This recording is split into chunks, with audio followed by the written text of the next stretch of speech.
mon secours est en toi.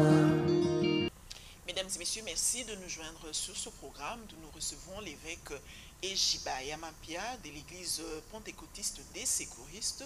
Je serai avec Alain Kuka qui va m'accompagner dans cet exercice de questions-réponses. Alain Kuka, bienvenue.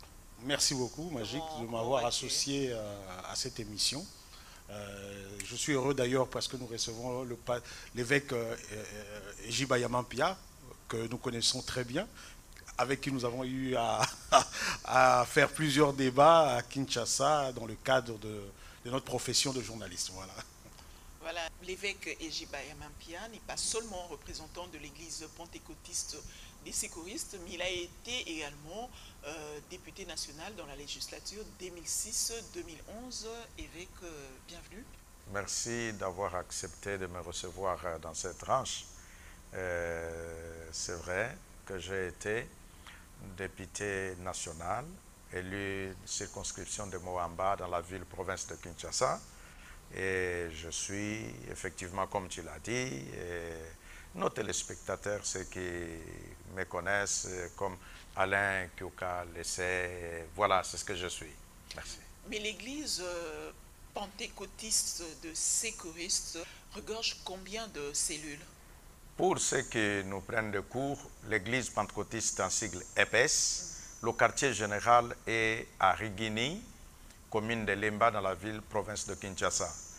À Kinshasa, nous avons 13 paroisses et en République démocratique du Congo, nous avons plus d'une centaine de paroisses qui sont éparpillées dans les différentes provinces de la République démocratique du Congo. Et donc, c'est là ce que nous sommes. Les gens peuvent nous retrouver sur Avenue Wenge, numéro 18, quartier Rigini, commune de Lemba, ville de Kinshasa. Comment évoluez-vous avec ce nouvel mode de vie que nous impose la COVID-19? Oui, COVID-19, c'est une nouveauté qui est entrée dans le dictionnaire de toute la population du monde entier. Bon, les Chinois écrivent de leur manière, mais que ce soit en anglais ou en français, c'est COVID-19. Et nous disons là que la pandémie a imposé un nouveau mode de vie. L'Église n'a pas été épargnée. L'Église en général, de partout, en France, aux États-Unis, en Afrique, les gens n'ont pas pu avoir de culte parce qu'il fallait la distanciation sociale. Et en même temps, les gens se sont retrouvés avec des problèmes sociaux, des problèmes économiques. Bon, nous, en tant qu'EPS, donc Église pentecôtiste des secouristes, nous n'avons pas été épargnés. Jusqu'à présent, nous ne savons pas nous réunir et nous ne pouvons qu'encadrer les fidèles là où ils sont à partir des petites cellules de maison, dans leur famille, et nous envoyons parfois quelques serviteurs pour pouvoir les exhorter. Et ça nous a enseigné. L'enseignement que nous avons tiré, que parfois nous ne comprenions pas l'impact des médias, mais avec COVID-19, toute personne avertie a compris que le média s'avérait être indispensable. Et aujourd'hui, le mot live, église online, c'est devenu dans le vocabulaire de tous les chrétiens. Et or, autrefois, ça ne pouvait pas être facile. On peut même vous assimiler à un chrétien charnel. Mais aujourd'hui, nous nous adaptons. Ça fait partie de la vie. Voilà un peu la réalité qu'a imposé COVID-19. Pasteur Ejiba, toujours dans le contexte de Covid, ce contexte a empêché la célébration des indépendances au niveau de l'Afrique. Il y a pratiquement maintenant 2 semaines, notre pays, la République démocratique du Congo, a commémoré ses 60 ans d'indépendance dans ce contexte de Covid. Donc il n'y a pas eu de manifestation, mais cela n'empêche que ça a amené les gens à se questionner sur le pays. Et vous, en tant que leader chrétien, mais aussi en tant que député national honoraire, lorsque vous regardez le pays 60 ans après, quel bilan pouvons-nous faire? Parce que 60 ans, c'est l'âge de la maturité.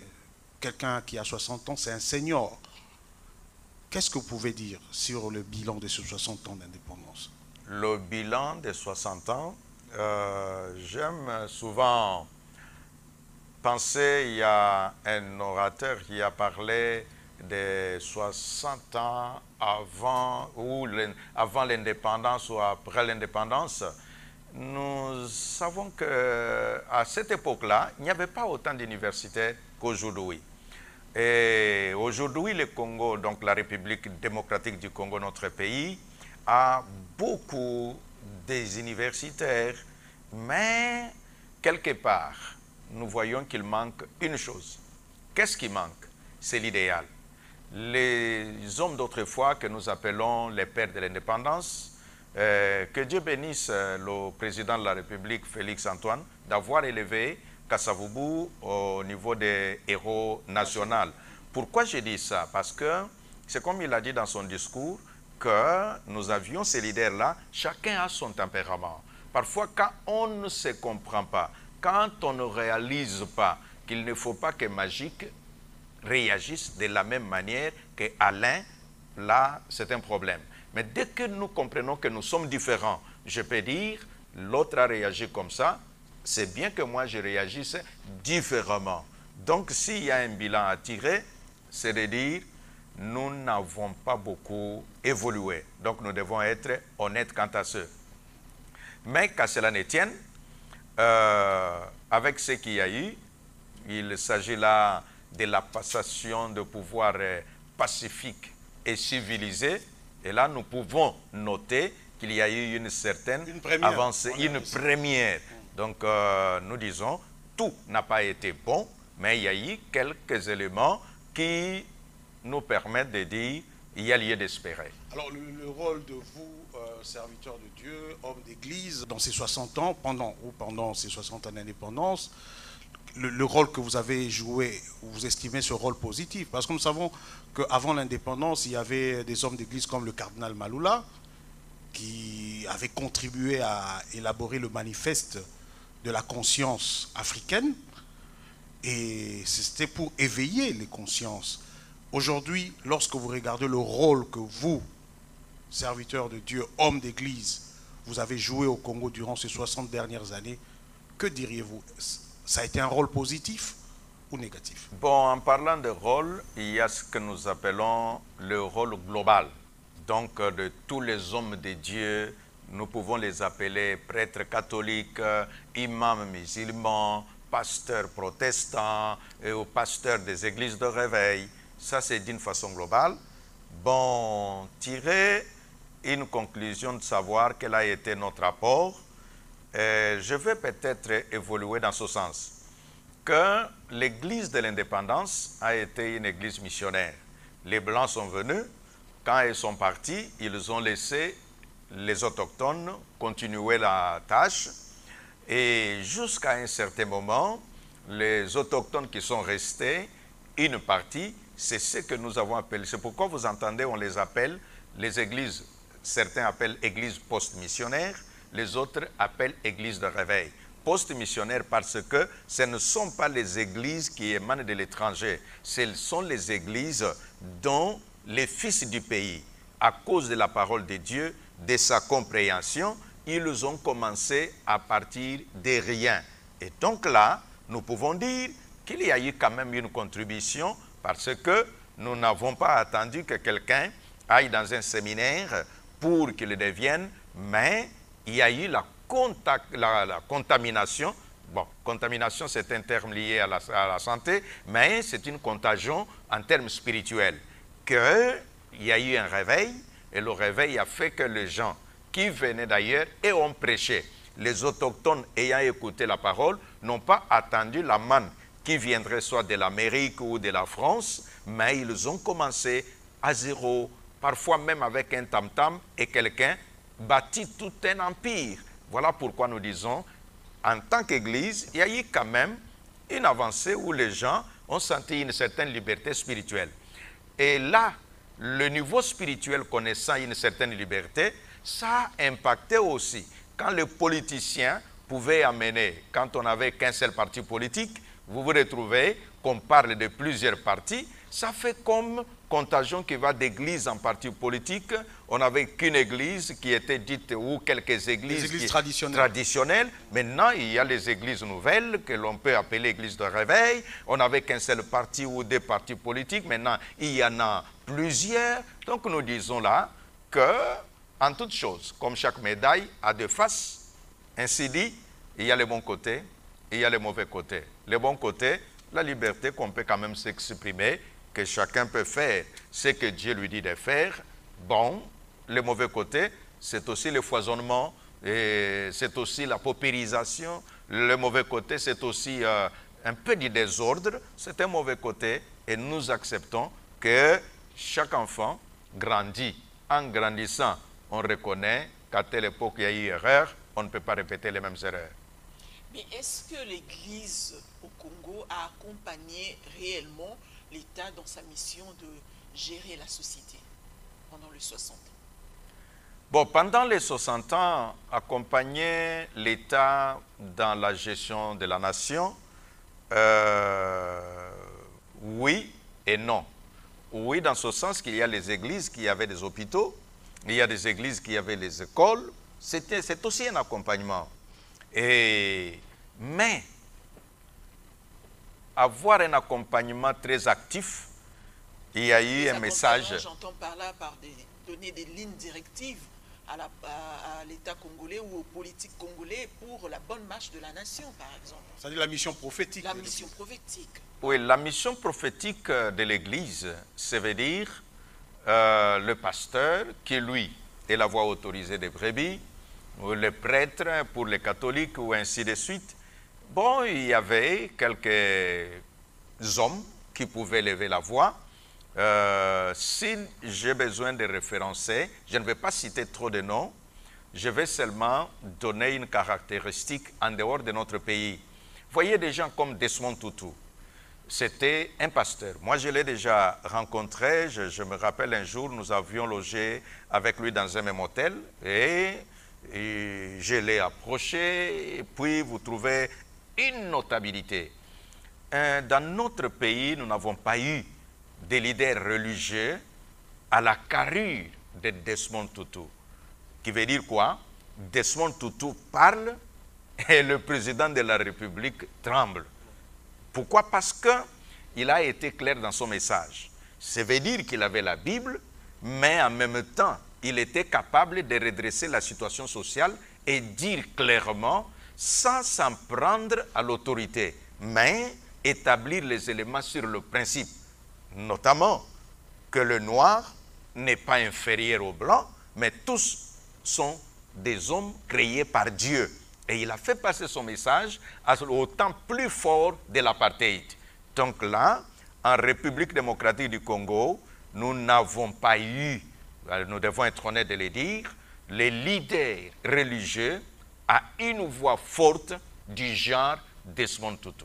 Alors on va conclure par là qu'il y a eu crise de leadership sur le plan religieux, mais également sur le plan politique, parce que beaucoup décrivent que le Congo n'a pas manqué d'intelligence, mais le Congo a manqué un leadership fort. Qu'est-ce qu'il faut remédier d'après vous? Qu'est-ce qu'on doit remédier dans différents secteurs pour que les mêmes erreurs qui ont été commises avant 60 ans ne puissent plus se répéter après les 60 ans? Si telle est la question, moi je dirais que quelqu'un, un historien, a dit « Oh, le Congo de Lumumba ». Qui veut dire quoi le Congo de Lumumba? Ce n'était pas le Congo de Lumumba comme individu. C'était le Congo de ces gens-là, selon l'histoire, quand ils sont allés à la table ronde. Ils ont dit, Lumumba est en prison, nous traitons l'affaire du Congo ici, pas question. Que Lumumba sorte et nous parlerons des affaires du Congo. C'est quand Lumumba est sorti que ces gens-là ont traité l'affaire du Congo. Mais tandis qu'aujourd'hui, non, on peut préférer qu'Alain, on l'écarte d'abord pour que nous traitions les affaires du Congo. Donc la politique avec malice, alors avec ça, ça pose énormément de problèmes actuellement. Donc si je peux dire que 60 ans, le Congo indépendant, nous pouvons dire à nos politiciens, nous pouvons dire à ceux qui nous suivent en ce moment, que cette politique de malice, si les gens peuvent dire, traitons les choses avec idéalisme, qu'on sache qu'est-ce que nous voulons, où est-ce que nous voulons aller, c'est là que le leadership dit, quand il n'y a pas de vision, quand il n'y a pas un leadership visionnaire, automatiquement, nous allons continuer à sombrer où nous n'aurons que des gens qui voient leurs propres intérêts. Si lui et ses enfants mangent bien, le reste de la population ne l'intéresse pas. Et là, c'est difficile d'avancer. Mais si nous avons un leadership qui voit la nation, le peuple congolais, quelqu'un qui rêve le Congo, quelqu'un qui rêve le Congolais, oui, là nous pouvons espérer que les choses peuvent marcher. D'ailleurs, pour essayer d'embrayer sur ce que Magic a dit, il y a 60 ans de cela, le Congo a connu une coalition au sommet de l'État, coalition au pouvoir, avec Joseph Kasavubu comme président de la République, Lumumba comme Premier ministre. Et 60 ans après, aujourd'hui, nous connaissons une coalition. Mais on se rend compte que les mêmes tares nous rattrapent, puisque vous avez parlé d'exclusion tout à l'heure, de division. À l'époque, il y a eu crise au sommet de l'État, le Premier ministre qui dit, le président de la République qui dit je revoque le Premier ministre qui dit c'est moi qui... Vous voyez, alors aujourd'hui, nous avons cette coalition FCC-CACH, ou CACH-FCC, c'est long. On se rend compte que le Congo n'a pas trop avancé en termes d'idéal, parce qu'on continue avec les mêmes tares, division, crise au sommet de l'État. Lorsque vous regardez aujourd'hui cette coalition qui a été mise en place, ça vous fait penser aux années 60? Les hommes sont les mêmes, mais les époques se diffèrent. Quand je dis que les hommes sont les mêmes, c'est pour dire que nous, en termes spirituels, nous disons que les démons qui peuvent habiter tel homme peuvent aussi habiter l'autre homme. En parlant des époques, nous disons, nous sommes à l'époque de la mondialisation avec toutes les réalités. Si l'histoire revient à ma mémoire, je pense qu'à l'époque de l'indépendance, ça a été une cohabitation. Qui veut dire, le Premier ministre venait de la majorité et ils ont dit, bon, comme l'autre est président, cohabitons. Mais aujourd'hui, on a une coalition. Donc, il y a la différence entre la cohabitation et la coalition. La coalition signifie que les gens ont accepté d'avoir un programme commun. Tandis que dans la cohabitation, ça signifie que le Premier ministre a son programme. Et donc, le président doit être là comme un président protocolaire. Et là, l'ego humain ne supporte pas. Je suis président, mais comment je serai comme un président protocolaire? Et là, ça devient la politique de « ôte-toi que je m'y mette ». Et cela dit, aujourd'hui, la coalition FCC-CACH, tout le monde avait applaudi, mais dommage. Quand je dis dommage, les autres peuvent dire « oh là là », les pasteurs qui doivent nous donner de l'espoir, il dit encore dommage. Mais dommage, c'est à cause des faits qui sont sur le terrain. Alors, les faits qui sont sur le terrain, c'est comme si, on dirait, un mariage de dupes où les uns semblent être un peu malicieux, et puis, bon, les autres se retrouvent pris dans leur bonne foi, et on est dans ce jeu-là. Mais comme homme d'église, nous sommes semeurs de paix parce que la Bible dit, heureux ceux qui procurent la paix, car ils seront appelés enfants de Dieu. En disant quoi? Que oui, ils sont en coalition, FCC-CACH, ce qu'ils peuvent faire, c'est regarder le Congo et regarder les Congolais. Si ils ne se regardent pas eux-mêmes, là, nous aurons des solutions. Mais s'ils se regardent eux-mêmes, eux-mêmes signifie, si j'ai mal agi, je suis ministre, je les démerde. Non, s'il regarde les Congolais, il dira, ah, je suis ministre non pas pour moi-même, je suis ministre pour les Congolais, je suis ministre pour le Congo, je suis député pour les Congolais, je suis député pour le Congo. Et on ne pourra pas trouver les histoires du genre, bon, Madame Magic a été pris dans un dossier sale, quand on veut les mettre devant les cours et tribunaux, bon, c'est de sa tribu sortent pour dire, en tout cas, nous sommes mécontents, on est en train de maltraiter notre sœur, Or, en réalité, la sœur a mal fait contre le Congo. La sœur a mal fait contre les Congolais. Est-ce qu'on va les défendre juste parce que c'est ma sœur? Donc, dès que nous imprégnons, nous tous, cette façon de voir l'idéal au lieu de voir les intérêts partisans, les intérêts individuels, voir l'intérêt communautaire. Si nous regardons le Congo, nous regardons les Congolais, là nous pouvons espérer. Mais si je me regarde seulement moi-même, en tout cas mon ego parlera, et quand mon ego parlera, et vous connaissez ce qui s'ensuit.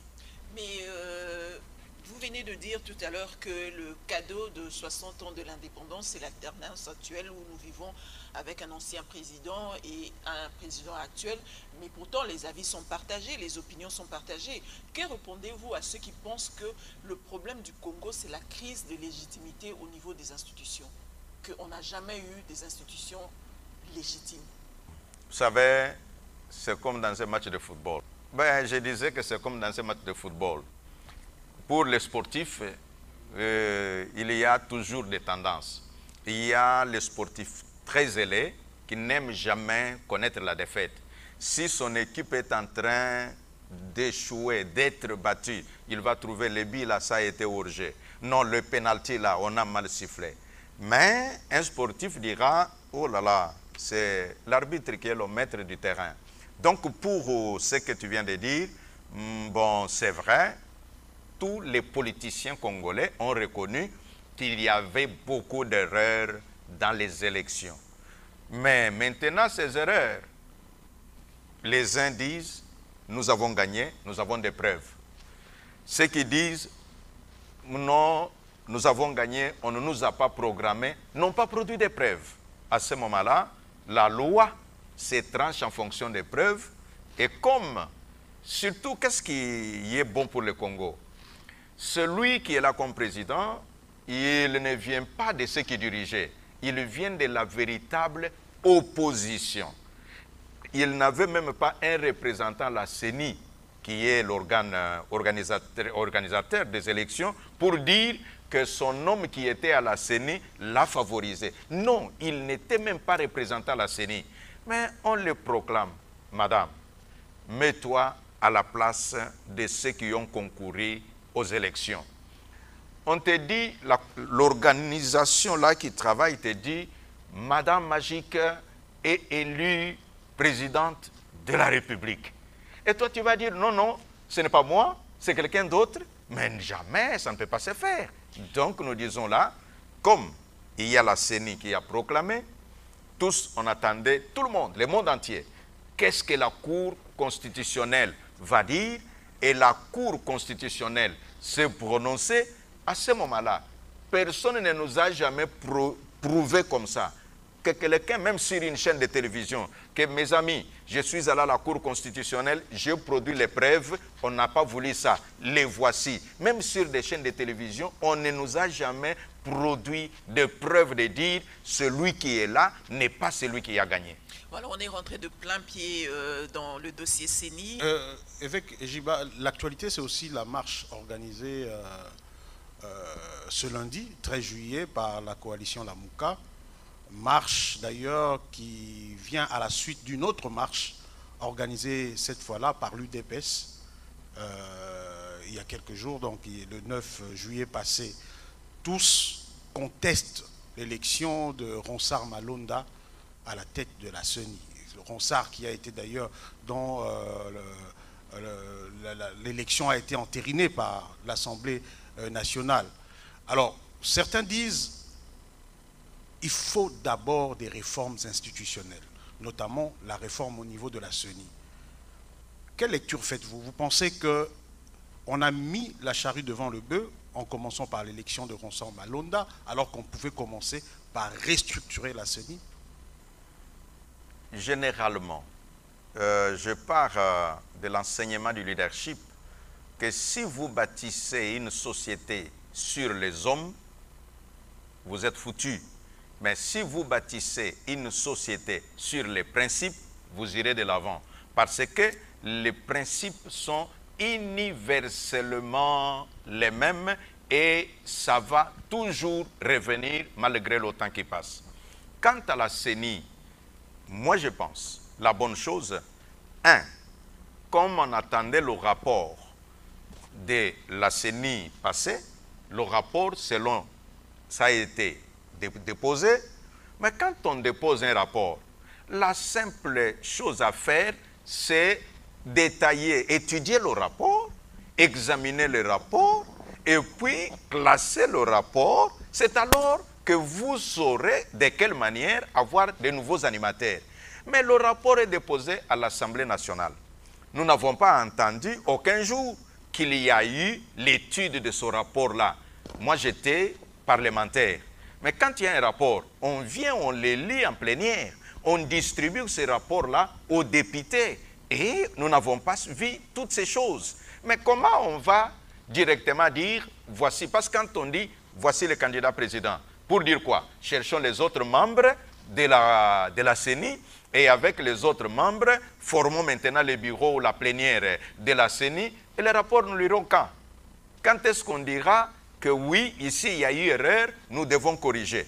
Donc, je réponds à votre question, qu'il est bon, un, arranger ce rapport-là, les lire, voir là où il y a eu des failles, les corriger, établir de nouveaux principes pour éviter les failles du passé.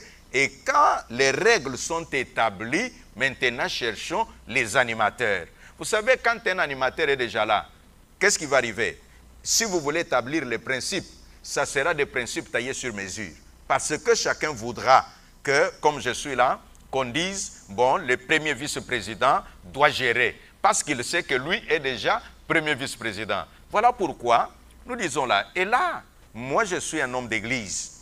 Bon, quand nous entendons toutes ces querelles des évêques comme moi, les uns disent ça n'a pas été bien, les autres on dit on a déclassé les uns par principe tribal, mais ça c'est encore grave. Pourquoi? Parce que l'histoire récente nous apprend. Nous avons eu la CI, donc de Malou Malou. Il était swahiliphone, le président de la République était swahiliphone. Personne n'a dit parce qu'il est ceci et faisons. Rien du tout. Il est arrivé Ngoï Mulunda. Ngoï Mulunda, Katangé, le président de la République. Katangé, personne ne lui a opposé en disant parce qu'il est Katangé et donc il n'a pas le droit. Il est arrivé Nanga, swahiliphone. Et le président swahiliphone, personne n'a levé son petit doigt pour dire parce qu'il est ceci ou qu'il est. Mais aujourd'hui, juste parce qu'il y a Félix qui serait, et alors on dit tout Kassaïen ne peut pas concourir à la CENI. Ben mes amis, nous irons où avec la République? On doit, comme pour me résumer, 1. Traiter le rapport là. 2. Relever les failles, les corriger et établir de nouvelles lois ou corriger les lois existantes. Dès qu'on corrige ces lois-là, maintenant on dit les animateurs qui viendront appliquer ces lois, à ce moment-là nous serons dans les bons. Qui veut dire quoi? En tout cas l'arrivée de M. Rossard, en tout cas c'est juste... Comme j'ai dit, la politique de la malice. Donc, un peu des intrigues par-ci, des intrigues par-là, et à l'Assemblée nationale, et aux confessions religieuses, parce que moi, je suis religieux moi-même, en tout cas, qu'on déconsidère ça, et encore plus, il y a eu mort d'homme à cause de ça. Et alors là, nous devons nous dire que les gens ont marché. Les amis de la Mouka ont marché. Les amis de l'IDPS qui sont au pouvoir ont marché. Et finalement, qui soutiennent. Et il va faire ces élections-là au nom de qui? Parce que les élections, c'est pour le peuple et au nom du peuple. Mais si le peuple dit, non, non, non, non, vous là, mon ami, ben, vous le ferez pour qui? Pourquoi on appelle Commission nationale électorale indépendante? Bon, Commission électorale nationale indépendante. C'est pour qu'elle ne puisse pas être jugée partie. La société civile est indépendante. Bon, la société civile, voilà. Comme j'ai eu à pénétrer un peu ces lois, on sait, ils se sont accordés que dans ce cas, pour qu'on ne dise pas que le président de la CENI et de tel parti politique ou de l'autre, cherchons la société civile. Et les uns ont dit, non, il y a des gens de la société civile qui sont inféodés. Ils ont dit, ok, prenons alors les églises. Voilà comment il s'était accordé pour qu'il y ait... Les hommes des églises actuellement voilà. aussi sont inféodés au pouvoir, aux politiques. Les hommes d'église vivent sur la même terre où se trouve Alain Kyoka, où se trouve Magique, et cela étant, ils peuvent avoir une certaine opinion.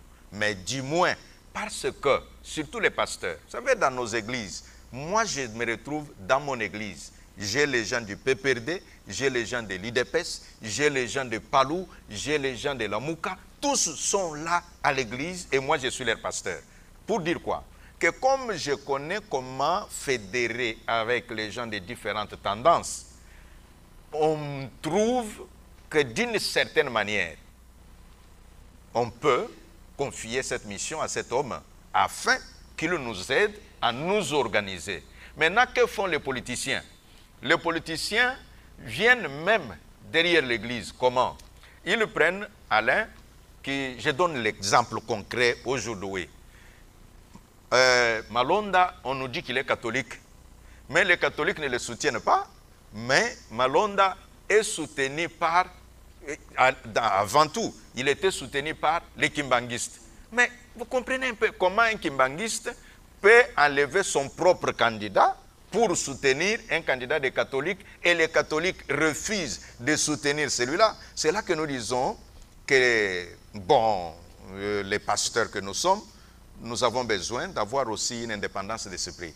Quand les politiciens veulent trop nous noyauter, nous devons aussi leur dire non, il y a des choses que nous, comme pasteurs, nous pouvons faire et il y a la magouille dans laquelle nous, comme pasteurs, nous ne pouvons pas entrer.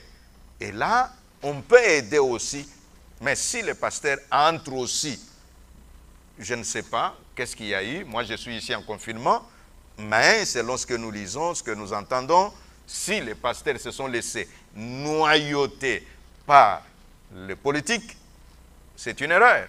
Mais ce sont des hommes de Dieu, je crois qu'ils doivent s'être repentis devant leur Dieu, et en ce moment, ils voient comment est-ce qu'ils peuvent refaire les choses de la bonne manière. Voilà, avec Ejiba Yamapia, nous tendons vers la fin de cet entretien. Avant de vous donner le dernier, avant qu'Alain vous donne le dernier mot, j'aimerais quand même que vous puissiez nous donner votre appréciation de la politique de la RDC sur le plan international, puisque vous êtes ici. Je suis aux États-Unis et puis j'ai des échos qui viennent ici et là. La politique internationale de la RD Congo, pour le moment, il semble que la RD Congo, avec l'avènement du président Antoine Félix Tshisekedi, a connu quand même un pas de l'avant. Dans quel sens? Imaginez-vous, moi j'étais en train d'observer ce qui s'est passé au 30 juin, les lettres de créance. Et le roi Philippe, je crois tous ont suivi les déclarations. Bon, que le roi Philippe, 60 ans après, lui vienne demander pardon pour ce qui s'est passé, mais même si les uns ont dit ce n'est pas suffisant. Non, quand il y a déjà un, c'est pour dire qu'il peut y avoir aussi deux.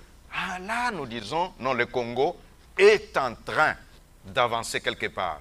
Deuxièmement, en Afrique actuellement, ou l'Union africaine, comme on l'appelle, vous connaissez la place qu'occupe le président de la République démocratique du Congo, et je crois, Dieu le gardant en vie, l'année prochaine, c'est lui qui deviendra le président de l'Union africaine.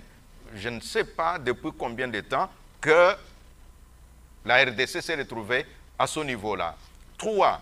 Ici aux États-Unis où nous sommes, mais quand on parle de Félix Tshisekedi, c'est avec beaucoup de respect. Et là, nous disons, est-ce que les Congolais peuvent-ils saisir cette occasion et dire, ne voyons pas Félix, voyons le Congo. Si avec Félix, le Congo peut gagner, si avec Félix, les Congolais peuvent se retrouver, ok, comme disent les sportifs, j'aime un peu ce que disent les Quinois. Ah, Masta, équipé pour la terre. Donc tu vois, ils se retrouvent en disant, bon, Atangana Tiete, ceux qui ont été équipé gagné, Toké Liboso. Donc si les politiciens de tous bords peuvent voir en disant, ok, de la manière dont la communauté internationale est en train de vouloir prêter la main à Félix, ce n'est pas pour ses enfants, c'est pour la RD Congo. Et partant de là, nous pouvons, ne fût-ce que le sursaut national, en disant, en tout cas, comme la chose est telle, comme disent les Quinois, Borango, Tobendango yana na Congo, Tango koyele na Congo, Tokotala ndeni ne Kosalem. Qui veut dire que quand tout ce que Félix peut ramener au Congo, et nous pouvons voir. Mais si vous dites non, menons-les la guerre pour que les Congolais souffrent davantage, Mpoya comme Amabé. Mais les Congolais qui souffrent là, qui sont-ils? Il y a ton neveu dedans, il y a ton cousin dedans, il y a ton oncle dedans. Et si toi, peut-être avec tes enfants, tu te retrouves, mais tous les Banankassi ne se retrouvent pas dans ce que tu fais. Voilà pourquoi je dirais que la politique internationale pour la RDC, à l'instant, en tout cas, ça va. Puisque vous avez décrit la malice dans le chef des politiques, si un Congolais ou dans le chef de cette coalition, on décrit l'hypocrisie qui règne dans cette coalition entre le cash FCC ou FCC cash, comme disait Alain Cécilon. Comment peut-on faire la politique internationale? Comment peut-on émerger, concourir la RDC dans les concerts des nations alors que dans la diplomatie, Félix Tshisekedi n'a nommé aucun ambassadeur? Nous pouvons dire qu'on peut avancer avec la RDC dans cette façon de faire. Pour la simple raison, si il n'était que la question de nommer, mais c'est notre constitution reconnaît au président de la République de nommer les ambassadeurs. Donc il pouvait dire, voilà maintenant, moi Félix, je suis au pouvoir. J'envoie mes cousins comme ambassadeurs ici, j'envoie mes amis comme ambassadeurs là-bas, et surtout qu'il a vécu dans la diaspora. C'est pour dire qu'il a beaucoup d'amis qui sont et aux États-Unis et en Europe, mais il ne l'a pas fait. Il a dit non, ceux qui sont là sont les Congolais. Que devons-nous faire? Ce n'est pas le problème d'homme, c'est le problème de mentalité. C'est la même personne, le même Congolais qui est là. Si sa mentalité peut se réformer pour voir le Congo et les Congolais, il n'y a pas de problème. Qu'il soit de la MOUCA, qu'il soit des FCC, qu'il soit de l'IDPS, c'est un Congolais. Comme Magic a permis que je puisse quand même conclure, avant qu'elle-même puisse conclure le programme, vous avez répondu quand même à en partie à cette dernière préoccupation, parce que ce que nous voyons sur le terrain nous effraie. Nous avons peur de déboucher à une guerre civile. Voyons ce qui se passe sur le terrain aujourd'hui. Qu'est-ce que vous pouvez recommander aux hommes politiques, aux leaders religieux, aux leaders d'opinion en RDC pour qu'il y ait la paix et la concorde nationale? Là, tu me poses la question pour que je réponde selon les paliers. Les hommes politiques, il y a les leaders religieux, les leaders d'opinion et les politiciens. Parce qu'il peut y avoir un politicien, mais qui n'est pas dans les institutions. C'est un enfant du pays. Parlant de toutes ces tensions, si j'ai un message à donner comme Congolais d'abord, si j'ai un message à donner comme un pasteur, comme berger, comme un évêque, je peux dire, je commence par mes pères, donc les évêques et les pasteurs comme moi. Abandonnons cette façon de faire, laquelle, si toi, tu reconnais que dans une certaine façon de faire, tu as contribué à la destruction du pays, tu ne peux pas te lever sur le plateau de la télévision et dire, en tout cas, si ce pays ne marche pas, bah pasteur Batubaboumi Mbokoy. Non, les pasteurs font un grand travail. Que si eux ne parlaient pas, il y aurait eu encore pire que ce que nous voyons. Voilà pourquoi nous disons que pasteurs, continuons de faire ce qui est en notre pouvoir. en ne nous faisant pas passer pour Dieu, nous sommes des serviteurs de Dieu et que lui, le grand Dieu, celui qui est le maître des temps et des circonstances. Qui signifie quoi? Un pasteur ne peut pas se présenter comme si il avait à lui seul toutes les solutions de la République. Non, c'est difficile. Voilà un premier constat à l'endroit de mes pères, donc des serviteurs de Dieu comme moi. À l'endroit des politiciens qui ne sont pas dans les institutions. Comme nous avons choisi le mode d'accession au pouvoir, ce sont les élections. Les élections qui se sont déjà passées, en tout cas, nous attendons, les élections locales viendront. S'il y a une bataille à faire, c'est comme nous avons vu, tous parler le même langage, que la CENI doit être réorganisée. C'est en fonction de l'avenir. Donc que tout le monde se prépare en disant, ok, celui qui dit, on m'a volé la victoire, qu'il se prépare pour qu'il dise qu'on ne me vole plus la victoire prochainement, que je me prépare pour ça.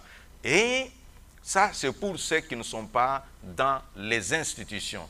Là, d'écarter le langage tribal, pour la simple raison. Quand aujourd'hui, tu peux utiliser un langage tribal parce que tu n'es pas au pouvoir. Mais demain, quand tu iras chercher, surtout au suffrage universel, il n'y aura pas que les gens de ta tribu qui vont te voter si tu veux devenir président de la République. Pour que tu deviennes président de la République, ce sont toutes les tribus de la République démocratique du Congo qui doivent se retrouver en toi dans leur majorité, même s'il y a les autres qui ne pourront pas. Cela étant, évitons le langage tribal, évitons les discours incendiaires. Je sais, les politiciens diront, pasteur, tu parles, nous ne sommes pas à l'église. Hein? En politique, ce sont les coups bas. En politique, mais oui, qu'on ne brûle pas la maison, là où toi tu veux venir habiter demain. Ce sont les coups bas, bien sûr, mais ne brûlons pas la RDC parce que je veux que celui qui est là échoue quand moi je viendrai, que je répare.